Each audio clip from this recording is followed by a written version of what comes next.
direct connaît très bien Jacqueline Zana-Victor, car nous l'avons reçue, interviewée et congratulée un grand nombre de fois.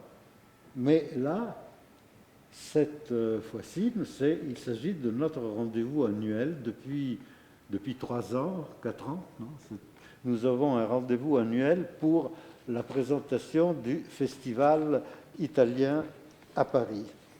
Et c'est un festival dont Jacqueline est à l'origine et dont elle est toujours la coordinatrice. Oui. C'est un festival qui, dans un certain sens, remplace ce qui avait été une grande œuvre de Jacqueline, c'était la Semaine italienne de Paris dans le 13e arrondissement. Avec le premier arrondissement de Rome. Avec le premier arrondissement de Rome, qui a duré combien d'années d'ailleurs? 10 ans.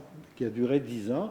Et donc maintenant, ça a été remplacé par ce festival italien qui est tous les ans au mois d'octobre. Cette année, il se déroulera donc du 8 octobre au 19. Au 19, hein, oui. 19, mais il y a des choses, les expositions continueront encore jusqu'au mois de novembre. Voilà. Et c'est, je dois dire, on dit ça tous les ans, mais cette année, il faut le souligner, c'est un programme particulièrement riche, particulièrement intense. Il y a tellement de choses qu'on se demande comment on va trouver le temps de tout voir et de tout suivre. Voilà. Alors, bonjour Jacqueline. Bonjour Paolo. Voilà, nous sommes heureux de te retrouver. Et on va en tout cas détailler le programme de ce festival, qui est un programme très très riche. Alors commençons par le début, commençons par la soirée d'ouverture du festival. J'ouvre une parenthèse, ce festival, c'est la mairie du 13e arrondissement, évidemment, mais en collaboration très étroite avec l'Institut culturel italien, avec le consulat d'Italie et la maison de l'Italie à la cité universitaire. Voilà. Alors, donc, on va commencer par le début, c'est-à-dire la soirée d'ouverture du festival. Je voudrais dire quelque chose avant, si c'est possible. Je voudrais dire que ce festival avait, après le jumelage entre Rome et Paris, avec la consul Irene Castagnoli, oui. On a créé ce festival avec elle. Et il y a, maintenant c'est la 5e année, et pendant 4 ans où elle était en poste, elle a été vraiment formidable, très présente, et moi je la regrette beaucoup parce qu'elle était vraiment l'âme de ce festival. Elle a été très très très présente, et Irene Castagnoli manquera vraiment au festival italien à Paris cette année. Nous la regretterons tous, festival ou pas, parce que c'est vrai que ça a été quelqu'un qui a été très actif, très présent, et qui, bon, elle vient de quitter ses fonctions Absolument. à Paris pour aller prendre de nouvelles fonctions au ministère des Affaires étrangères à Rome, mais nous espérons, en tout cas moi j'espère, et toi aussi je suppose, moi je la reverrai à Rome. Au revoir, et voilà. Et peut-être qu'elle reviendra à Paris pour quelques événements. Voilà, donc nous allons commencer par le début. La soirée d'ouverture du festival, le mardi 8 octobre à 19h, qui se déroulera à l'Institut culturel italien. Hein, qu'est-ce que c'est que cette soirée? Alors cette soirée est organisée par Antonio Galbi, qui est le directeur de l'Institut culturel italien, et qui recevra les personnalités, c'est-à-dire il enverra une invitation à Jérôme Comet, maire du 13e arrondissement, et puis à la mairie de Paris, à Arnaud Ngacha, qui est adjoint à la mairie de Paris et qui peut-être viendra pour inaugurer. Voilà. Et après, il y a un événement. Voilà, alors, c'est le lancement du festival. Très bien. Et alors, quel événement va lancer ce festival, justement? C'est ce soir-là, la soirée d'ouverture. Qu'est-ce qu'il y aura comme événement? Là, je vois qu'il y a la présentation du volume de la Pléiade, voilà, de Gallimard, qui est dédié à Italo Calvino. Oui, mais Italo Calvino que nous connaissons tous, et qui n'a pas lu Italo Calvino? je crois. Donc, on a fait, si vous voulez, les partenaires ont chacun présenté des événements qui se sont insérés dans la présentation, l'organisation du festival italien. Alors, moi, la mairie du 13e, on en reviendra. Bien entendu, le festival italien est porté vraiment avec un ensemble magnifique de cohésion par tous les partenaires afin que l'Italie existe et existe en France comme d'habitude. Très bien. Mais alors voilà, nous continuons donc avec ce programme très très riche, je le répète. Le jeudi 10 octobre, il y a plusieurs choses. Il y a à la mairie du 13e, ici même où nous sommes, il y a le vernissage de 2 expositions. Une exposition qui s'appelle Ville suspendue, de Mauro Martoriati, voilà, et une exposition sur Venise, Venise en apparence, de Nicole Crémont. Voilà. Alors, ce sont 2 très belles expositions. Mauro Martoriati est un grand, vraiment, c'est une grande personnalité en Italie et il vit maintenant à Trieste. Moi, je l'avais connu à Rome. C'est un grand artiste. Et donc, il va venir avec ses tableaux dont le titre est Ville suspendue. Et puis, ça faisait aussi les photos de Nicole Crémont. Ce sont des photos sur Venise. Très bien. Donc, ça sera l'inauguration de ces 2 expositions. Je crois que ce sont de très belles photos. Hein. Très belles. L'ensemble est magnifique, vraiment. Alors, toujours le jeudi 10 octobre, il faut avoir un peu le don de l'ubiquité pour pouvoir suivre tout ça, n'est-ce pas? Ça sera à la Maison de l'Italie, le jeudi 10 octobre à 19h30. Il y a la présentation d'un documentaire, un documentaire qui s'appelle Le Chevalier au Dragon.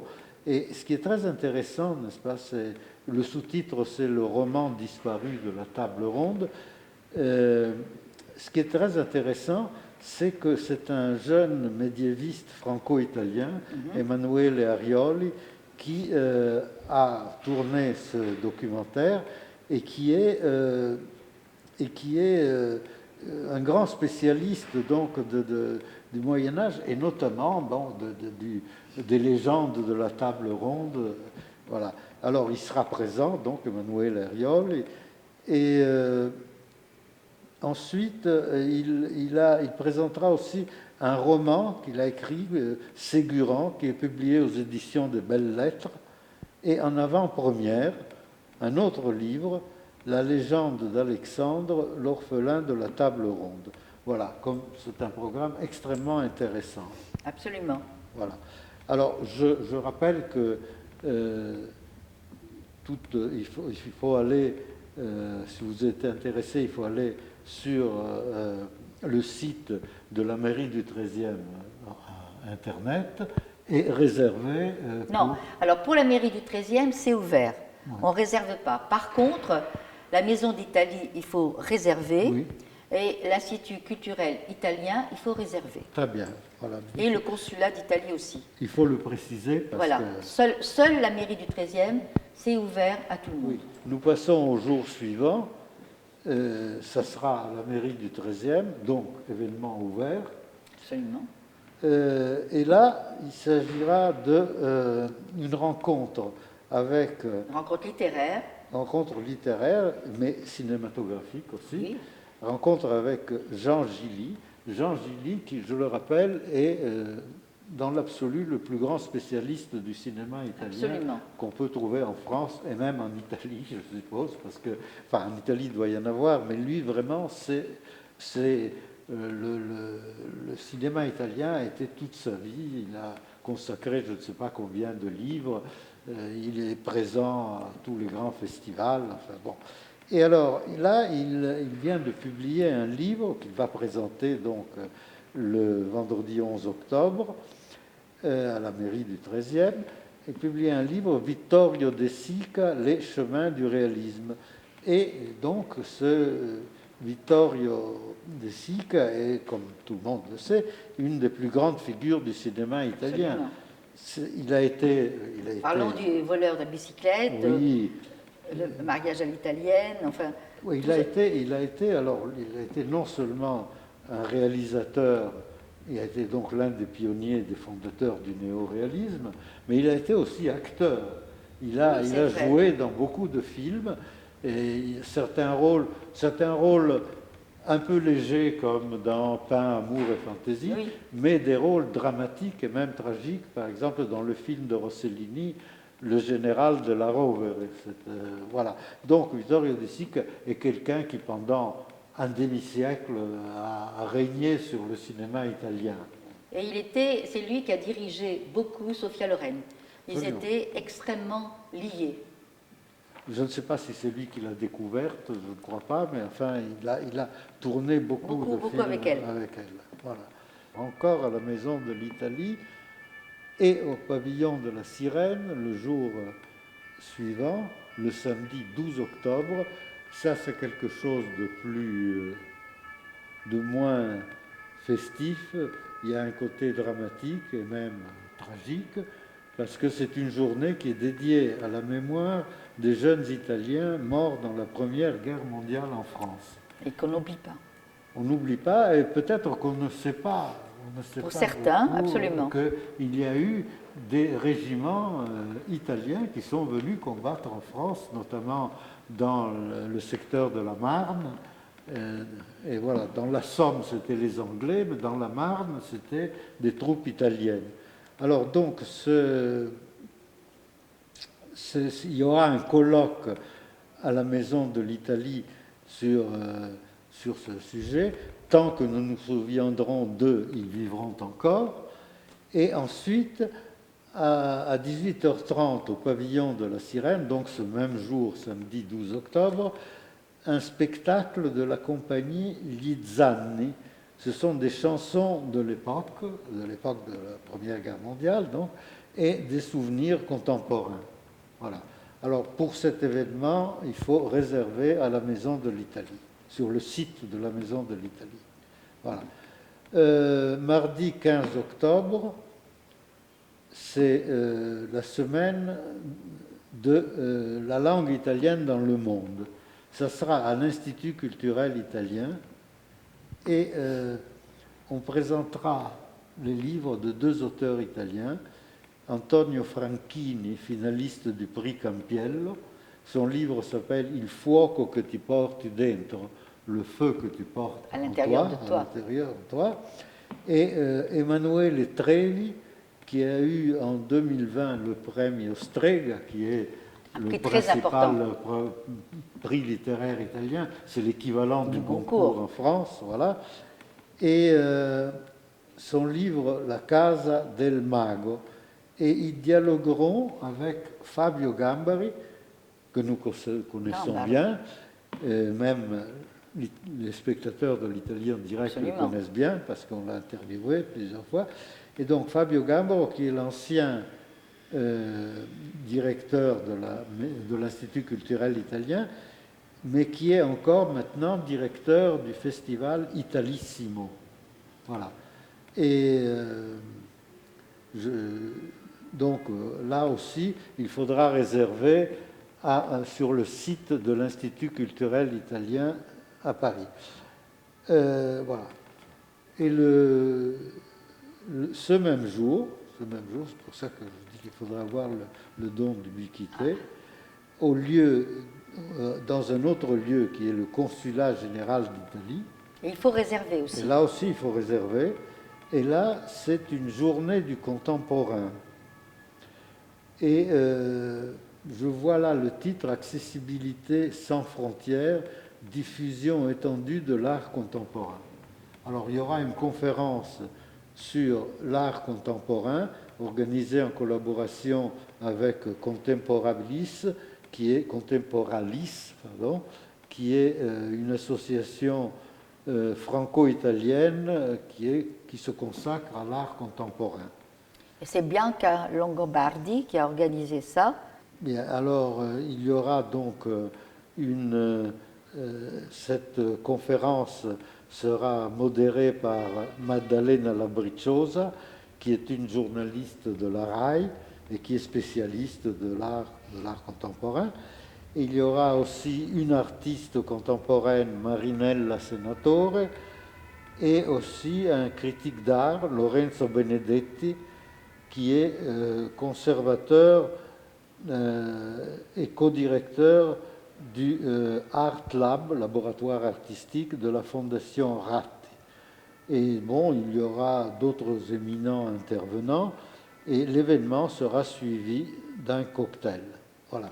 Ça aussi, bien, il faut réserver, c'est absolument obligatoire de réserver. Voilà. Le jeudi, donc, le mercredi 16 octobre, ce sera un jour de vacances et de repos. Et le 17, on recommence, cette fois-ci à la mairie du 13e, entrée libre donc, oui, avec la présentation de Lagunaria. Qu'est-ce que c'est que Lagunaria? Alors, vas-y, dis. Non, c'est toi. Alors, Lagunaria, c'est un film sur Venise et sa lagune. Et le metteur en scène s'appelle Giovanni Pellegrini. Et il sera présent. Il m'a téléphoné hier, il pourra être là. Et on pourra lui poser des questions. Absolument. Voilà. Alors évidemment, j'imagine que c'est très intéressant. C'est un film que j'ai eu la chance de voir, qui a été projeté dans un cinéma près de Bastille. Et c'est un film vraiment très intéressant. Oui. Oui, puis Venise attire toujours. Absolument. Voilà. Alors, donc, ça, c'est le jeudi 17 octobre, à la mairie du 13e. Le lendemain, vendredi 18 octobre, nous retournerons à l'Institut culturel italien pour suivre une table ronde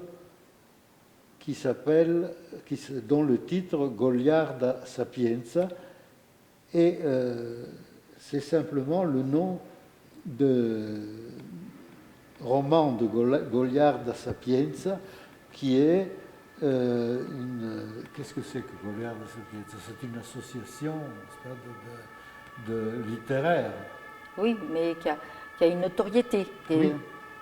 Voilà. Alors donc, Goliarda Sapienza, il y aura des projections d'extraits des spectacles et de séries qui sont patronnées par Goliarda Sapienza, et il y aura là des acteurs, des actrices comme Ippolita Di Maio, Valeria Golino, Ambre Kahn, Louise Vignot, et toujours il y aura donc, pour ceux qui voudraient y assister, il y aura le 17 et le 18 octobre à l'Université de la Sorbonne Nouvelle, en collaboration avec l'Institut culturel italien et l'Université de Catane, il y aura donc un colloque Goliarda Sapienza entre les arts. Voilà. Et ça se passera donc toujours à l'Institut culturel. Et là aussi, il faut réserver sur le site. Voilà. Et ça sera finalement la journée conclusive du festival. Il y aura une exposition à l'Institut culturel italien qui est déjà en cours et qui sera visible jusqu'au 2 novembre. Voilà. Et c'est une très belle exposition, très intéressante. Ce sont des photos prises par photographe Domenico Notarangelo. Ce sont des photos de Pasolini, Pierpaolo Pasolini à Matera. Et ce sont des photos réalisées sur le set du film L'Évangile selon Matthieu que Pasolini avait tourné à Matera. Et vraiment, ça vaut la peine, aussi bien pour Pasolini, qu'on voit dans beaucoup de ses photos, que surtout pour la ville de Matera, qui est une ville extraordinaire. Voilà. Alors donc, nous terminons avec ce programme très très dense. Jacqueline, est-ce que tu as quelque chose à ajouter? Moi, je veux dire que je remercie tous les partenaires d'accepter et de participer à ce festival avec des événements vraiment qui sont forts et qui illustrent bien la passion que nous avons chacun d'entre nous pour l'Italie. Voilà. Mais l'Italie, donc, ce n'est pas un hasard que la mairie du 13e est située place d'Italie. Non, c'est une chance. C'est une chance. Donc, évidemment, il y a un rapport historique très ancien avec l'Italie. Moi, je tiens à remercier aussi la mairie du 13e, parce que ça va être un énorme travail. Et je remercie tout le monde, vraiment, de porter cet événement. Je remercie le maire d'accepter chaque année, Jérôme Coumet, ce grand événement, pour moi en tout cas, mais je crois que pour lui aussi. Et puis, bien sûr, le directeur de cabinet et la chef de cabinet du maire, Éric Dumas et Sophie Chollet. Voilà. Voilà. Bon, alors nous vous attendons nombreux à tous ces événements, à ces expositions. Venez, venez. Et n'oubliez pas de réserver pour les événements pour lesquels il faut réserver. Et sinon, venez sans réserver à la mairie du 13e.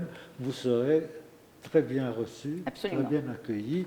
Vous verrez Jacqueline qui... Je serai partout. Voilà. Merci Jacqueline. Merci Paolo. Ravie de te retrouver chaque année.